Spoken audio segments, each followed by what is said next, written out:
Assalamualaikum warahmatullahi wabarakatuh. Selamat pagi teman-teman dimanapun semuanya berada. Semoga selalu dalam kondisi sehat walafiat. Amin.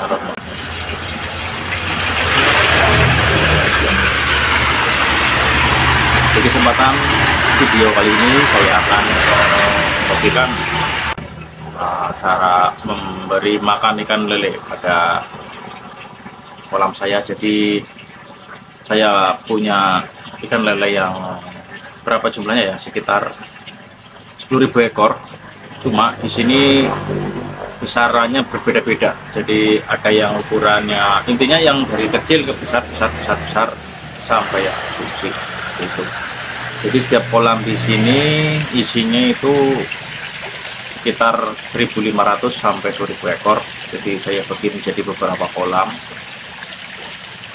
Nah, pemberiannya pun alhamdulillah kali ini sudah memakai pakan pelet min 2, jadi sudah agak lumayan besar. Nah, untuk untuk jumlah pakan yang digunakan itu saya sudah pakai feeling ya, jadi nggak perlu ditimbang. Jadi kalau mau pakai ukuran yang sebenarnya tuh kalau masih kecil itu sekitar 5% dari bobot ikan. Jadi nanti di sampling, untuk penghitungan samplingnya mungkin akan saya bahas di video tersendiri. Cuma kalau saya ini sudah pakai feeling aja ya, ketika lele sudah mulai agak lemes, sudah ya kelihatan lah kalau kenyang ya, karena pengalaman. Jadi bagi teman-teman pemula yang baru budidaya lele, mending pakai sampling dulu, nanti dirasakan kira-kira bisa sudah kenyang, kita hentikan pakannya gitu. Nah, untuk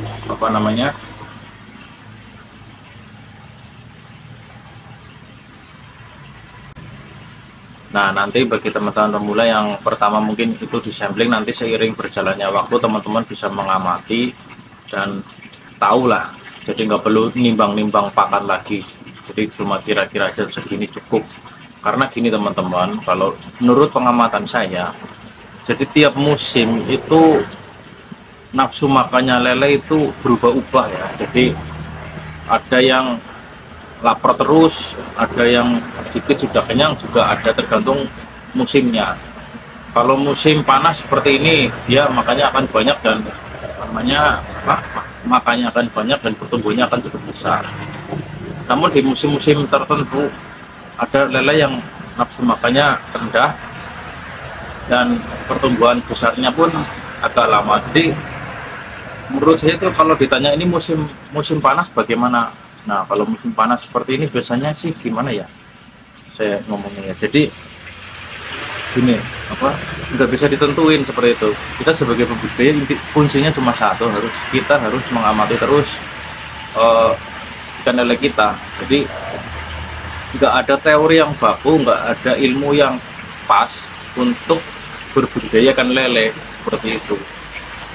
Jadi misalkan teman-teman lihat di YouTube, mencontek trik atau strategi dari pembudidaya lain, terus diterapkan di pembudidayaan teman-teman, nanti hasilnya biasanya akan beda seperti itu ya. Jadi nggak ada ilmu yang pas, nggak ada trik yang pas untuk berbudidaya ikan lele. Seperti saya pun sama, sampai sekarang masih meraba-raba mencari teknik-teknik baru, strategi-strategi baru supaya hasil dari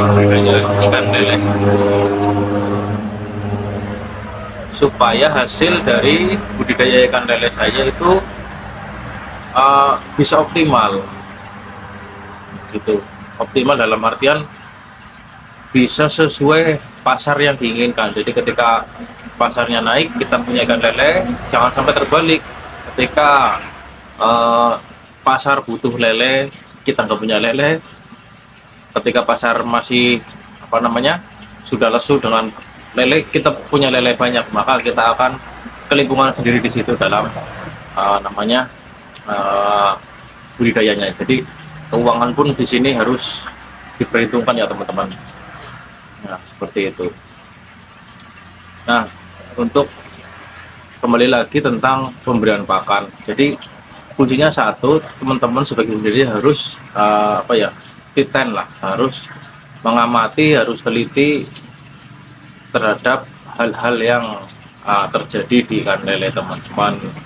Jadi kalau misalkan ditakar tadi ya, misalkan dari masih pemula ya, ditakar ternyata masih kurang, ya kita tambahin lagi, atau ditakar oh ternyata sudah kekenyangan, ya sudah jangan dikasih makan lagi.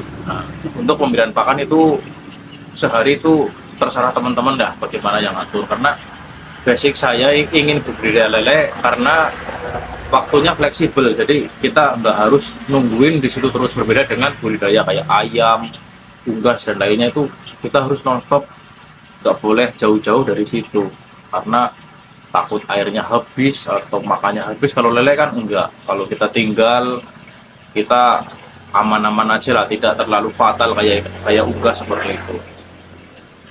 Jadi kembali lagi ketika takaran tadi ditakar ya, ketemu takaran sekian kilo per hari. Jadi kalau misalkan kebanyakan ya jangan diberikan semuanya, kalau misalkan kurang ya tambahin lagi, seperti itu teman-teman.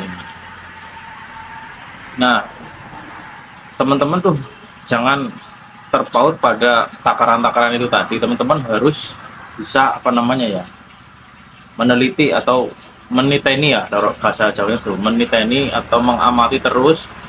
Nanti selama kelamaan takaran-takaran seperti itu sudah nggak kepakai lagi sama teman-teman. Seperti saya alhamdulillah sudah nggak pakai kayak gitu, cuma kira-kira saja dan menyesuaikan permintaan yang seperti saya bilang tadi. Ketika permintaan banyak kita geber pakai pakan yang bagus. Nah, untuk permintaan lagi lesu kayak tadi, kayak sekarang untuk permintaan lagi lesu, saya rem sedikit dengan pemberian pakan yang secukupnya, seperti itu. Oh ya, untuk pemberian pakan saya di sini dilakukan 2 kali sehari.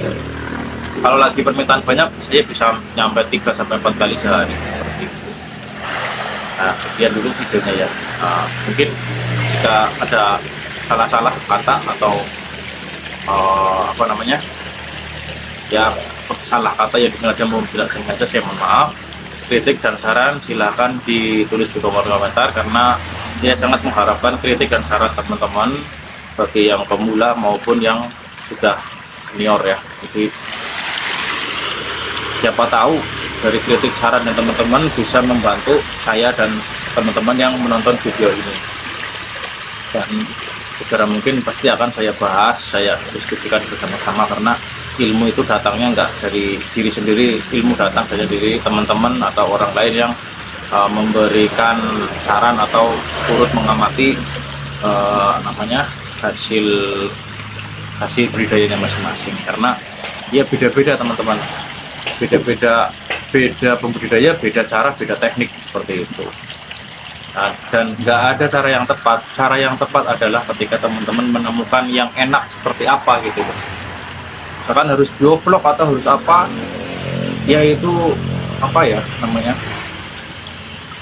ya nggak tentu, nggak jamin lah istilahnya seperti itu. Nggak jamin hasil budidaya teman bagus. Jadi nggak ada yang paten. Nah, maka dari itu marilah berdiskusi, marilah merembuk cari kebenaran supaya kita maju bersama-sama. Oke, sekian dulu videonya. Bagi teman-teman yang ingin memulai budidaya lele silahkan dimulai. Bagi yang sudah tekuni, telateni, dan maksudnya satu, sabar ya. Jadi dunia usaha, dunia bisnis budidaya lele seperti ini tuh naik turun, kadang naik tinggi banget, turun tajam seperti itu, sampai harganya remuk atau jatuh sampai kita rugi seperti itu. Tapi tetap bersabar ya, semuanya pasti manusia itu ada rezekinya. Yang penting kita tetap berbaik sangka kepada Allah. Pasti dalam kesusahan, pasti bersama kesusahan, pasti ada kemudahan. Tinggal bagaimana kita caranya kita berikan. Sekian dulu, terima kasih sudah menonton video ini yang gak jelas bertele-tele, karena ya saya di sini juga masih belajar dalam berbicara. Sekian dulu videonya. Assalamualaikum warahmatullahi wabarakatuh.